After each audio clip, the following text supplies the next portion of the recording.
ಆತ್ಮೀಯ H16 news ಅರ್ಥಾತ್ ಧರ್ಮಕ್ಕೆ ಸ್ವಾಗತ. ನಾನು ನಿಮ್ಮ ಆಯತು ಮಲ್ಲಪ್ಪ ಜೂತವರ. ಆತ್ಮೀಯರೇ, ವಿಶ್ವಸಂಸ್ಥೆಯಿಂದ ಚಾಂಪಿಯನ್ ಆಫ್ ದ ಅರ್ತ್ 2024ರಲ್ಲಿ ಪ್ರಶಸ್ತಿ ಪಡೆಯುವ ಜೊತೆಗೆ 1981ರಲ್ಲಿ ಪದ್ಮಶ್ರೀ, 2006ರಲ್ಲಿ ಪದ್ಮವಿಭೂಷಣ, ಶಾಂತಿ ಸ್ವರೂಪ್ ಭಟ್ನಾಗರ್ ಪುರಸ್ಕಾರ, ಓಲ್ಗೋ ಪರಿಸರ ಪ್ರಶಸ್ತಿ, ಟೇಲರ್ ಪರಿಸರ ಸಾಧಕ ಪ್ರಶಸ್ತಿ, 1-2 ಪ್ರಶಸ್ತಿಗಳು ಪಡೆದದ್ದು. ಇದು ಯಾರಂತೀರಿ ನೀವು? ನಮ್ಮ ಮಾಧವ್ ಧನಂಜಯ್ ಗಾಡ್ಗೀಳ್ ತಮ್ಮ ತುಂಬು ವಯಸ್ಸಿನ 83 ವರ್ಷದಲ್ಲಿ ನಮ್ಮಿಂದ ದೂರ ಆಗಿದ್ದಾರೆ. ಅಗಾಧ ಶಕ್ತಿ. ಪಶ್ಚಿಮ ಘಟ್ಟಗಳಂದ್ರೆ ಸಾಕು, ನಮ್ಮ ಗಾಡ್ಗೀಳ್ ಅವ್ರ ಹೆಸರು ಏಕದಮ್ ಮುಂದೆ ಬರ್ತದೆ. ಜೊತೆ ಕಸ್ತೂರಿ ರಂಗಣ್ಣ ಅವ್ರದ್ದು. ಇವೆರಡು ಜೀವಿಗಳು ನಿಜವಾಗಿ ಈ ಬೆಟ್ಟಗಳ ಸಲುವಾಗಿ ನಿರಂತರವಾಗಿ ಹೋರಾಟ ಮಾಡಿದ್ದನ್ನು ಇತಿಹಾಸದಲ್ಲಿ ನಾವು ಯಾರೂ ಮರೀಲಿಕ್ಕೆ ಸಾಧ್ಯ ಇಲ್ಲ. ಇಂಥ ಒಂದು ದೈತ್ಯ ಹೋರಾಟಗಾರರು ಇಬ್ಬರು ಇವತ್ತಂತೆ ಗಾಡಿಗಳಿಲ್ಲ. ಈ ಹಿಂದೆ ಕಸ್ತೂರಿ ರಂಗನ್ನು ಅವರು ಹೋಗಿದ್ದಾರೆ. ಇವರಿಬ್ಬರ ಸಾಧನೆಯಿಂದಾಗಿ ಇವತ್ತು ಏನಾದರೂ ಸ್ವಲ್ಪ ಪಶ್ಚಿಮ ಘಟ್ಟ ಉಳಿದದಂದ್ರೂ ಅಡ್ಡಿ ಇಲ್ಲ. ಇಲ್ಲಾಂದ್ರೆ ನಮ್ಮ ಈ ಲ್ಯಾಂಡ್ ಮಾಫಿಯಾ ಭಾಳ ಭಯಂಕರ ಇದ್ದಾರೆ ಇವರು. ಅದರಲ್ಲೂ ಇವರು ಏನಪ್ಪ ಕಾರ್ಖಾನೆ ತಯಾರು ಮಾಡಿ large scale industry, small scale industry ಮಾಡಿದವರಲ್ಲ ಇವ್ರು. ಯಾರು ಭೂಮಿ ಹಡ್ಡೋದು, ಖನಿಜ ತೆಗೆದು ಮಾರೋದು, ಗಂಟು ಮಾಡಿಕೊಳ್ಳೋದು, ಈ ರಾಜಕಾರಣಿಗಳಿಗೆ ಇವರ ರಾಜಕೀಯಕ್ಕೆ ದುಡ್ಡು ಕೊಡೋದು, ಪಾರ್ಟಿ ಫಂಡ್ ಕೊಡೋದು, ಪರಿಸರ ಹಾಳು ಮಾಡೋದು. ಸ್ವತಂತ್ರವಾದ ಮೀಡಿಯಾಗೆ ಬೇಕಾಗಿರುವುದು ಸ್ವತಂತ್ರ ಧ್ವನಿ. ಆ ಸ್ವತಂತ್ರ ಧ್ವನಿ ಉಳಿಸಲು ನೀವು ಮಾಡಬೇಕಾದದ್ದು ಇಷ್ಟೇ. ಅದೇನಪ್ಪಾ ಅಂತಂತಂದ್ರೆ, ನಿಮ್ಮ ಕೈಲಾದಷ್ಟು ಸಹಾಯ ಈ ಚಾನಲ್ಗೆ ಮಾಡಿ ಹಾಗೂ ನಿಮ್ಮ ಧ್ವನಿಯನ್ನು ಕಾಪಾಡಿಕೊಳ್ಳಿ. ಮಣ್ಣೊಂದು ಮಾಡಿದ್ರಂತ ದೊಡ್ಡ ಹುಚ್ಚು ಸಾಹಸ ಆಗಿತ್ತು ನಮ್ಮ ಮೋದಿ ಸರ್ಕಾರದಿಂದ. ಗೊತ್ತದ ನಿಮಗೆಲ್ಲ ಹೇಳೋ ಅವಶ್ಯಕತೆ ಇಲ್ಲ. ಬೆಟ್ಟಗಳನ್ನೆಲ್ಲ ಹರಿಯಾಣದವರೆಗೆ ಕೊಟ್ಟುಬಿಟ್ಟಿದ್ರಿ ನಮ್ಮ ಮಹಾಶಯರಿಗೆ. ಯಾರು ಗೊತ್ತಲ್ಲ, ನಿಮ್ಮ ಮೋದಿ ಮಿತ್ರರು, ಅದಾನಿ, ಇವೆಲ್ಲ ಯಾಕೆ ಈ ಮಾತಾಡ್ತಾ ಇದ್ದೀನಿ ಅಂತಂದ್ರೆ, ಇಂಥವ್ರು ಸಾಹಸದಿಂದ ಉಳಿದಾವೆ ಇವತ್ತು. ಮತ್ತು ಜನನೂ ಇವತ್ತು ಎಚ್ಚರಗೊಳ್ಬೇಕಾಗಿದೆ. ಇವರು ಅಭ್ಯಾಸ ಮಾಡಬೇಕಾಗಿದೆ. ಗಾಡಿಗಳದಾಯಿತು, ಕಸ್ತೂರಿ ರಂಗನವ್ರದಾಯ್ತು, ಇನ್ನುಳಿದವ್ರಾಯ್ತು, ಹಿರಿಯರದ ಅಭ್ಯಾಸ ಮಾಡಿದ್ದಾರೆ. ನಮ್ಮ ನಿಸರ್ಗ ಉಳಿದ್ರೆ ನಾವು ಉಳಿತೀವಿ, ನಮ್ಮ ಭವಿಷ್ಯದಲ್ಲಿ ನಮ್ಮ ಮಕ್ಕಳು ಆರಾಮಿರ್ತಾರಪ್ಪ, ಚೆನ್ನಾಗಿರ್ತಾರೆ ಅನ್ನೋದು ಅಷ್ಟೇ ಸತ್ಯದ. ಯಾವ ಫೀಲ್ಡಲ್ಲಿ ಎಲ್ಲರೂ ಬದುಕಿಕೊಂಡು ಚೆನ್ನಾಗಿ ಮಾಡೋಕ್ಕೆ ಸಾಧ್ಯದ ಅದನ್ನು ಬಿಡ್ತಾರೆ. ಇಲ್ಲದ ಏನೇನೋ ಮಾಡ್ಲಿಕ್ಕೆ ಹೋಗ್ತಾರೆ ಕಾರ್ಪೊರೇಟ್ಗಳು. ಖನಿಜ ಹಡ್ಡೋದು, ಕಲ್ಲು ಸಹಿತ ಕುಲ್ಲ ಆಗ್ತಾಯಿದೆ, ಖನಿಜು ಕುಲ್ಲ ಆಗ್ತಾಯಿದೆ. ಅರಾವಳಿ ಪ್ರದೇಶ ನಿಮ್ಗೆ ಹೇಳಿದ್ನಲ್ಲ ಈಗಾಗಲೇ. ಮೊನ್ನೆ ಅರಾವಳಿ ಗುಡ್ಡಗಳೆಲ್ಲ ಕಿತ್ತಾಗಿ ಹಚ್ಚಿದ್ರು ಹೋಗಿತ್ತು. 100 ಮೀಟ್ರ್ ಕೆಳಗಿದ್ದು ಎಲ್ಲ ಗುಡ್ಡ ಕಿತ್ತು ಒಗಿರಬೇಡ್ರಿ, ಮಾರ್ಕೊಂಡು ನಡಿರತ್ತಂತೆ. ಯಾರಿಗೆ ಹಾಳಾದ್ರೆ ಇವ್ರಿಗೆ ಏನು ಹೇಳಿದ್ರೆ, ನಾವು ಮಾತ್ರ ಅಧಿಕಾರದಲ್ಲಿರಬೇಕು ಅನ್ನುವಂಥ ಕೇವಲ ತುಚ್ಛ ವಿಚಾರದಿಂದ ಇಡೀ ದೇಶಕ್ಕೆ ಇವತ್ತಿನ ಎಲ್ಲ ರಾಜಕಾರಣಿಗಳು, ಇವೊಬ್ಬರು ಅಂತಲ್ಲ, ಯಾರು ಇವತ್ತು ದುಡ್ಡು ಕೊಟ್ಟು ಓಟ್ ಹಾಕಿಸ್ಕೊಡ್ತಾ ಇದ್ದಾರೋ ಇವರೆಲ್ಲರೂ ತುಚ್ಛ ರಾಜಕಾರಣಿಗಳು. ಇಡೀ ದೇಶವನ್ನು ಹಾಳು ಮಾಡುವಂಥ ಜನ. ಇದು ಇಳಿದು ಬಂತು ಈ ಕೋರಲಿ ಈ ದೇಶಕ್ಕೆ ಹತ್ತಿಬಿಟ್ಟದ. ಇಂಥವ್ರು ಉಳಿಸ್ಕೊಳ್ಳೋ ಪ್ರಯತ್ನ ಮಾಡಿದ್ರು ನಮ್ಮ ಗಾಡಿಗಳು. ದೊಡ್ಡ ಸಾಹಸ ಮಾಡಿದರು. ನಾವು ಪ್ರಶಸ್ತಿ ಕೊಟ್ಟು ಏನೋ ಪಾಪ ಅವ್ರಿಗೆ ಸಮಾಧಾನ ಮಾಡಿದ್ವಿ. ಆದ್ರೆ ಮಾಡಿದ ಸಾಹಸ ಪಶ್ಚಿಮ ಘಟ್ಟ ಹೋದ್ರೆ ನಿಮ್ಗೆ ಉಳಿಲಿಕ್ಕೆ ಸಾಧ್ಯ ಇಲ್ಲಪ್ಪ ಅಂತ ಹೇಳಿದಂಥ ಮಾತುಗಳು, ಅಲ್ಲಿ ವೈವಿಧ್ಯಮಯ ಜೀವಗಳು ಹೋಗ್ತಾವಪ್ಪ, ಅದು ನಿಮಗೆ ಬೇಕೇ ಬೇಕು ಅನ್ನೋಂಥ ಮಾತು ಹೇಳಿದಂಥದ್ದು, ಎಲ್ಲ ಇಂಥ ಹಿರಿಯರು.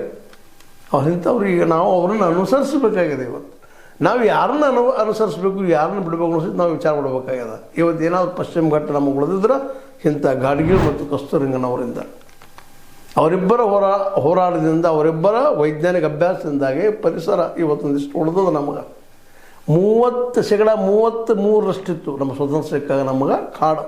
ಇವತ್ತು 13ಕ್ಕೆ ಬಂದು ಹತ್ತಿದೆ ಅಂತ ರೆಕಾರ್ಡ್ಗಳು ಹೇಳ್ತಾ ಇದ್ದಾವೆ. 13% ಎಷ್ಟು ಹೋಯ್ತು ರೀ?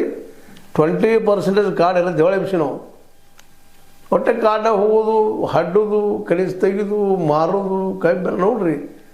ನಮ್ಮ ಮಾಷ ಜನಾರ್ದನ ರೆಡ್ಡಿ ಏನು ಮಾಡಿಟ್ರಿ ನಮ್ಮ ಬಳ್ಳಾರಿ ಗುಡ್ಡವನ್ನು ನೋಡ್ತಾ ಇದ್ವಿ. ಇಂಥವ್ರು ಒಬ್ಬರಲ್ಲ, ಅನೇಕರೆಲ್ಲ ಮಾಡ್ತಾಯಿದ್ದಾರೆ. ಅಂಥವ್ರಿಗೆಲ್ಲ ಇವರು ಏನಪ್ಪ ಅಂದ್ರೆ ಕಣ್ಣು ಚುಚ್ಚುವಂಥವ್ರು ಈ ವ್ಯಕ್ತಿಗಳೆಲ್ಲ. ಗಾಡಿಗಳು ಮತ್ತು ಕಸ್ತೂರಿ ರಂಗನ ವಿಷಯದ ಇನ್ನೂ ಹೋರಾಟಗಾರರು. ಇವರೆಲ್ಲರ ಪರಿಶ್ರಮದಿಂದ ಇವತ್ತು ನಮ್ಮ ಶ್ರಮ ಆಗಿ ದುಡಿದ್ರಿಂದ ನಮಗೊಂದಿಷ್ಟು ಈ ಕಾಡುಗಳು ಉಳಿತಾ ಇದ್ದಾವೆ. ಇನ್ನೂ ಕಡಿಮೆ ಆಗ್ತಾ ಇದ್ದಾವ್ರಿ. ಒಂದು ವಿದ್ವತ್ತಿದ್ದಂಥ ಕೇರಳ ರಾಜ್ಯ ಅಲ್ಲಿ ಸಹ ಸಾಕಷ್ಟು ಭೂಮಿ ಕಾಡುಗಳನ್ನು ಕಳೆದು ಹೋಗಿದ್ಬಿಟ್ರು. ಕೆಲವೊಂದು ಊರು ಮಡಿ ಗಿಳಿ ಆದ ನೀವು ನೋಡಿದಿರಿ, ಇಲ್ಲೂ ಕರ್ನಾಟಕ ಇದು ಕೊಡಗ ಮತ್ತು ಈ ಒಂದು ಕೇರಳದ ಯಾವ ರೀತಿ ಕುಸಿದು ಹೋಗ್ತಾ ಇದ್ದಾವೆ ಅನ್ನೋದಕ್ಕೆ ಇವೆಲ್ಲ ಸಾಕ್ಷಿಗಳಿವೆ. ಇದೆಲ್ಲ ಎಚ್ಚರಿಕೆ ಕೊಟ್ಟಿದ್ರು ಗಾಡ್ಗೀಳ್ ಅವರು, ಇದನ್ನು ಎಚ್ಚರಿಕೆ ಕೊಟ್ಟಿದ್ರು ಕಸ್ತೂರಿ ರಂಗಣ್ಣ ಅವರು, ಇನ್ನೂ ಅನೇಕರೆಲ್ಲ ಎಚ್ಚರಿಕೆ ಕೊಟ್ಟಿದ್ರು. ಹೋಸರಪ್ಪ ಹೇಳಿದ್ರು, ನಾವು ಅದನ್ನು ಉಳಿಸ್ಕೊಡ್ತಾ ಇಲ್ಲ. ಇದಕ್ಕೆ ಕಾರಣ ಅಂದ್ರೆ ನಮ್ಮ ಮತದಾರರು ಬುದ್ಧಿವಂತರು ಮತ್ತು ತಿಳುವಳಿಕೆ ಅವರು ಆಗಲಾರದಕ್ಕಾಗಿ. ಭಾಳ ಬುದ್ಧಿವಂತರು ಹೋಟ್ ಆಗ್ಲಿಕ್ಕೆ ಬರೋದಿಲ್ಲ, ಅಷ್ಟಕ್ಕಷ್ಟೇ ಕಲ್ತವರು ನಮಗೆ 500 ಕೊಟ್ಟರೆ ಸಾಕಪ್ಪ, 1000 ಕೊಟ್ಟರೆ ಸಾಕಪ್ಪ ಬರ್ತೀವಿ ಅಂತ ಹೇಳೋರು. ಆ 500,000 ಹುಡುಕೊಡೋಕೆ ಶುರುವಾಗಿ ಸರಾಯಿ ಹುಡುಕೋಕೆ ಶುರುವಾಗಿ ಇವ್ರ ದುಡ್ಡನ್ನು ಕಾಡು ಕಡೋದು, ನಾಡು ಕಡೋದು, ಗುಡ್ಡಗಳನ್ನು ಕಡೋದು, ಅದ್ರ ಜೊತೆಗೆ ಗಿಡಗಂಡಿಗಳನ್ನ ಖುಲ್ಲಾ ಮಾಡಿ ಜನ ಕಳೆದು ಕೊಟ್ಟು ಬಿಡ್ತಾರೆ, ರೊಕ್ಕ ತೊಗೊಂಡು ಹೋಗಿರಪ್ಪ ನೀವು ಅಂತೇಳಿ, ನಾವು ಆರಾಮಿದ್ರೆ ಸಾಕಂತೇಳಿ ಫಸ್ಟ್ ಕ್ಲಾಸ್ ರೆಸಾರ್ಟ್ ಮಾಡಿಕೊಂಡು ಮತ್ತೇನು ಮಾಡಿಕೊಂಡು ಗಂಟು ಮಾಡಿಕೊಂಡು ಕಾಫಿ ಊಟ ಮಾಡಿಕೊಂಡು ಮಾಡಿದ್ರೆ ಅದು ಅಪಾಯ ಕಾಡಿಗೆ ಅನ್ನೋದು ಗೊತ್ತಿದ್ದು ಅದನ್ನು ಮಾಡ್ತಾರೆ. ಅದರಿಂದ ಅದು ಇರಲಿ ಕಡೆ ಅಟ್ಲೀಸ್ಟ್ ಕಾಡು ರೈತಪ್ಪ ಅಂತ ಸಮಾಧಾನ ಮಾಡ್ಕೊಳ್ಳೋದ್ರೊಳಗೆ ಈಗ ಲ್ಯಾಂಡ್ ಮಾಫಿಯಾ ಶುರು ಆಗಿಬಿಟ್ಟಿದ್ದಾವ. ಇಂಥವ್ರು ಎಲ್ಲರಿಗೂ ವಿರೋಧವಾಗಿ ಕಂಡವರು ನಮ್ಮ ಇವರು. ಮತ್ತು ನಮ್ಮ ಸರ್ಕಾರಗಳ ಸಹಿತ ಇವರು ವರದಿಗಳ ಪ್ರಕಾರ ನಡ್ಕೊಂಡಿಲ್ಲ ಅನ್ನೋದು ಅಷ್ಟೇ ಸತ್ಯ. ಇನ್ನೂ ನಡ್ಕೊಳ್ತಾ ಇಲ್ಲ, ಅಪಾಯ ಆಗ್ತದೆ ಇದು ಅನ್ನುವಂಥದ್ದು. ನಮಗೆ ಅಭಿವೃದ್ಧಿ ಆಗೋದಿಲ್ಲ. ಯಾವ ಅಭಿವೃದ್ಧಿ? ಕಾಡುಗಳನ್ನ ಕಡೋದ, ಖನಿಜಗಳನ್ನ ಯಾರಿಗೋ ಮಾರೋದು ಅಭಿವೃದ್ಧಿನ? ಮಾರೆ ಬಂದು ದುಡ್ಡನ್ನೆಲ್ಲ ಚೈನ್ ಹಿಡಿದು ಅಭಿವೃದ್ಧಿನ? ರೋಡ್ ಕಾಡು ಕಡೋದು, ರೋಡ್ಗಳನ್ನ ಮಾಡಿಕೊಂಡು ಆರಾಮ ಐಷಾರಾಮಿ ಗಾರ್ಗಳಲ್ಲಿ ಅಡ್ಡಾಡೋದು ಅಭಿವೃದ್ಧಿನ? ಹೌದು, ಬೇಕಿಲ್ಲ ಅಂತಲ್ಲ, ಅನಿವಾರ್ಯದ ಹೋಗ್ರಿಗೆ ಬೇಕು. ಇದು ರಸ್ತೆ ಆಗಿರ್ಬೋದು, ಈ ಒಂದು ರೈಲ್ವೆ ಹಾದಿಗಳಾಗಿರ್ಬೋದು, ಮತ್ತೇನಾಗಿರ್ಬೋದು, ಬೇಕು ಇವೆಲ್ಲ. ಆದ್ರೆ ಕಾಡು ಯಾವ ಪ್ರಮಾಣದಲ್ಲಿ ಕಡಿಬೇಕು ಮತ್ತು ಕಾಡು ಬೆಳೆಸೋದು ಹೆಂಗೆ? ಎಷ್ಟು ಕಾಡು ಬೆಳೆಸಿದ್ರೆ ಇಲ್ಲಿವರೆಗೆ? ಆಯ್ತಪ್ಪ, ಕಾಡು ನೀವು ಕಳೆದ್ರಿ, ಈಗ ಎಷ್ಟು ಬೆಳೆಸಿದಿರಿ? ಆ ರಿಪೋರ್ಟ್ ಏನಾದ್ರು ಅದನ್ನು ಮೋದಿಯವರಲ್ಲೇ, ನಮ್ಮ ಸಿದ್ದರಾಮಯ್ಯರಲ್ಲೇ, ಪಶ್ಚಿಮ ಘಟ್ಟ ನಮ್ಮಲ್ಲೇ ಬರ್ತದೆ. ಕರ್ನಾಟಕ, ಮಹಾರಾಷ್ಟ್ರ, ಕೇರಳ, ಅದರಿಂದ ಅರಾವಳಿ ಸ್ಟಾರ್ಟ್ ಆಗ್ತದೆ. ಗುಜರಾತ್ ಬಂತಂದ್ರೆ ಇವುಗಳೆಲ್ಲ ಖುಲ್ಲಾ ಮಾಡ್ತಾಯಿದ್ವಿ ನಾವು. ಖುಲ್ಲಾ ಹೋಗ್ರಿ ಅಂಥದ್ದು ಹೋರಾಟ ಮಾಡಿದರು. ಅದರಲ್ಲೂ ವಿಶೇಷವಾಗಿ ಅವ್ರು ಬರೆದಂಥ ಪುಸ್ತಕಗಳು ದಿಸ್ ಫಿಶರ್ ಲ್ಯಾಂಡ್ ಅನ್ನೋದಾಗಿರ್ಬೋದು, ಎಕಾಲಜಿಕಲ್ ಆ್ಯಂಡ್ ಇಕ್ವಿಟಿ ಅನ್ನೋದಾಗಿರ್ಬೋದು, 250ಕ್ಕೂ ಹೆಚ್ಚು ಏನಪ್ಪ ಅಂದ್ರೆ ಸಂಶೋಧನಾತ್ಮಕ ಲೇಖನಗಳು ಬರೆದಂಥವ್ರು ಇವರು ನಮ್ಮ ಗಾಡಿಗಳವರು. ಜಗತ್ತಿಗೆ ಕೊಟ್ಟಿದ್ದಾರೆ. ಇದನ್ನು ಓದೋರು ಯಾರ್ರಿ? ಅಲ್ಲೇ ಇಟ್ಟು ಓದ್ತಾರೆ, ಯೂನಿವರ್ಸಿಟಿ ಮಾಡಿದ್ರೆ ಅಲ್ಲಿ ಓದಿಗೆ ಪರೀಕ್ಷೆ ಪಾಸ್ ಆಗ್ತಾರೆ, ಬರೋದು ಮತ್ತು ಬಂದ್ಕೊಂಡು ಮರೆತು ಬಿಡ್ತಾರೆ ಅದನ್ನು. ಮತ್ತು ಇದು ಯಾರು ಕಲ್ತಿರ್ತಾರೆ ಅದನ್ನು ಎಕಾಲಜಿ, ಅದನ್ನೆಲ್ಲ ಕಲ್ತಂಥ ವ್ಯಕ್ತಿಗಳು ಆ ಕಾಡು ನಾಶಕ್ಕೆ ಇವರು ಸಪೋರ್ಟ್ ಮಾಡ್ತಿರ್ತಾರೆ. ಯಾಕೆ ನಾವು ಬದುಕಿದ್ರೆ ಸಾಕಪ್ಪ, ನನಗೆ ಪೇಮೆಂಟ್ ಬರ್ತದೆ ಸಾಕಲ್ಲ. ಇದು ನಮ್ಮ ಟೆಂಡೆನ್ಸಿ ಕಲ್ತವ್ರಲ್ಲಿ. ಅದು ಹೌದು, ನಮ್ಮ ಉದ್ಯೋಗ ಇಲ್ಲರಿ, ನಾವೇನು ಮಾಡೋಣ? ಅವ್ರು ಕಡಿತಾರೆ. ಮತ್ತು ಸರ್ಕಾರ ಎದಕ್ಕೈತಿ ಪಾರ್ಟಿ ಬಿಟ್ಟು ತೊಗೊಳಕೈತಿ. ಇವುಗಳು ನಾವು ಇವತ್ತು ವಾಸ್ತವ ಅರ್ಥ ಮಾಡ್ಕೋಬೇಕಾಗಿದೆ. ನಾವು ಇವತ್ತು ನಮ್ಮ ಶಿಕ್ಷಣ ಶುರು ಮಾಡಿದ್ರೆ ಇಂಥದಕ್ಕಾಗಿ ಇವೆಲ್ಲ ಚರ್ಚೆ ಮಾಡೋ ಶುರುವಾಗಿ. ನಮ್ಮ ಮೇನ್ ಉದ್ದೇಶ ಅದು ಗಳಿಸ್ಬೇಕು, ಮಾಡಬೇಕು ಅಂತಲ್ಲ. ಸಾಲ ಸೋಲವ ಮಾಡಿದ್ದೆ ಯಾಕಪ್ಪ ಅಂದ್ರೆ ಈ ವಿಚಾರ ನಿಮ್ಮೊಂದಿಗೆ ಚರ್ಚೆ ಮಾಡಬೇಕು ಅಂತ. ಎಷ್ಟು ಮಟ್ಟಿಗೆ ಚರ್ಚೆ ಮಾಡ್ತಾಯಿದ್ರು, ಎಷ್ಟು ಜನ ಇದು ನೋಡ್ತಾಯಿದ್ರು, ಆ ಬೇರೆ ವಿಷಯ. ಅದು ಇವತ್ತು ಅನಿವಾರ್ಯದ. ಗಾಡಿಗಳಂಥವ್ರು ಇವತ್ತು ಎದ್ದು ಹೋಗಿದ್ದಾರೆ ನಮ್ಮ ಮಧ್ಯದಿಂದ. ಅಂಥವ್ರು ಇದ್ದರೂ ಸ್ವಲ್ಪ ಏನು ಸರ್ಕಾರ ಕೇಳಲಿಕ್ಕೆ ಮಾಡಬೇಡ್ರಪ್ಪ ಇದನ್ನು ಅಂತೇಳಿ ಆ ದಿಶೆಯಲ್ಲಿ ಇವತ್ತಿನ ಯುವ ಜನಾಂಗ ಎಚ್ಚರಗೊಳ್ಬೇಕಾಗ್ಯದ. ಇಂಥ ಜನ ನಮ್ಮಿಂದ ನಡಕಿಂದ ಎದ್ದು ಹೋಗಿದ್ದಾರೆ. ಇವ್ರು ಮಾಡಿದಂಥ ಅಭ್ಯಾಸವನ್ನು ಅಥವಾ ಇವ್ರು ಬರೆದಂಥ ಲೇಖನಗಳನ್ನು ಓದಿ ನಾವು ಇನ್ನೊಬ್ಬ ಗಾಡಿಗಳೋ, ಇನ್ನೊಬ್ಬ ಕಸ್ತೂರಂಗನೋ, ಇನ್ನೊಬ್ಬ ನಮ್ಮ ಕಾಡು ರಕ್ಷಣದ ಶಿವರಾಮ್ ಕಾರಂತ್ ಅಂಥವರು, ಕುವೆಂಪು ಅಂಥವ್ರು ಆಗಬೇಕಂತ ನಾವು ಬಯಸ್ತಾ ಇದ್ವಿ. ಆದರೆ ಈ ಜನ ಆ ದಿಶೆಯಲ್ಲಿ ಇಲ್ಲ ಅನ್ನೋ ಸಹಿತ ಇತ್ತೀಚೆಗೆ ಗೊತ್ತಾಗ್ತದೆ. ಬಟ್ ಪಾಪ ಕಲ್ತಿಲ್ಲ, ಆ ಮಾತು ಬೇರೆ. ಕಲಿತವರು, ಪ್ರಜ್ಞೆ ಇದ್ದವರು, ಎಜುಕೇಟೆಡ್ ಜನ ಇದನ್ನು ಮಾಡ್ತಾಯಿದ್ದಾರೆ, ಅವ್ರು ಸಪೋರ್ಟ್ ಮಾಡ್ತಾಯಿದ್ದಾರೆ. ಎಲ್ಲ ದಿಶೆಯಲ್ಲೇ ಗಾಡಿಗೇಳರು ಮತ್ತು ಕಸ್ತೂರಂಗನರ ನೆನಪುಗಳ ಸದಾ ಇರಬೇಕಾಗಿದೆ. ಅವ್ರನ್ನ ಓದಬೇಕಾಗಿದೆ. ಅವ್ರು ಏನು ಬರೆದಿದ್ದಾರೆ, ಏನು ತಿಳಿಸಿದ್ದಾರೆ, ನಿಸರ್ಗ ಬಗ್ಗೆ ಏನು ವಾದ ಮಾಡಿದ್ದಾರೆ, ಅದನ್ನು ಓದುವಂಥ ಶಕ್ತಿ ಬರಬೇಕಾದ್ರೆ ನಾವು ಸ್ವತಃ ಬುದ್ಧಿವಂತರು, ಜ್ಞಾನಿಗಳಾಗಬೇಕಾಗಿದೆ. ಅಂದಾಗ ಈ ನಿಸರ್ಗನ ಉಳಿಸ್ಕೊಳ್ಳೋಕೆ ಸಾಧ್ಯ ಇದೆ. ಇಲ್ಲಪ್ಪ ಅಂದ್ರೆ ಪಾಪ ಇವೆಲ್ಲ ಅರಣ್ಯ ರೋಧನಿದ್ದಂಗೆ ಎಲ್ಲ ಮಾಡಿದ್ದೇವರೆಲ್ಲ ವ್ಯರ್ಥ. ಹೋರಾಟ ಮಾಡಿದರು, ಲೈಫ್ ಇಡೀ ಜೀವನ ಇದು ಕಷ್ಟದಲ್ಲಿ ಕಳೆದಿದ್ದಾರೆ ಇವರೆಲ್ಲರೂ. ನಿರಂತರವಾಗಿ ಸಂಶೋಧನೆ ಮಾಡೋದು, ನಿರಂತರವಾಗಿ ಕಾಡಿನಲ್ಲಿ ತಿರುಗೋದು, ಅಭ್ಯಾಸ ಮಾಡೋದು, ತಿಳ್ಕೊಂಡು ಆ ಜೀವಿಗಳ ಬಗ್ಗೆ ಅಭ್ಯಾಸ ಮಾಡಿ ಜನಕ್ಕೆ ತಿಳಿಸೋ ಕೆಲಸ ಮಾಡೋದು. ಕಾಡು ಉಳಿಸ್ಲಿ ಅಂತ ಹೇಳೋದು, ಕಾಡೇ ನಾಡಿನ ಉಳಿಸಲು ಸ್ಲೋಗನ್ ಹಾಕೋದು ಹೋಗಿಬಿಟ್ರು ಪಾಪ. ಇವತ್ತು ಸ್ಲೋಗನ್ ಹಾಕ್ತಾರೆ ನಮ್ಮ ಜನ. ಆದರೆ ಕಾಡನ್ನು ಉಳಿಸುವಂಥ ಪ್ರಾಮಾಣಿಕ ಪ್ರಯತ್ನ ಇವತ್ತು ನಡೀತಾ ಇಲ್ಲ. ನಮ್ಮ ಸರ್ಕಾರಗಳಂತೂ ಹೇಳೋ ಹಾಗಿಲ್ಲ. ಅವರಂತ ಕಾರ್ಪೊರೇಟ್ ಅಭಿವೃದ್ಧಿ ಹೆಂಗೆ ಅಭಿವೃದ್ಧಿ?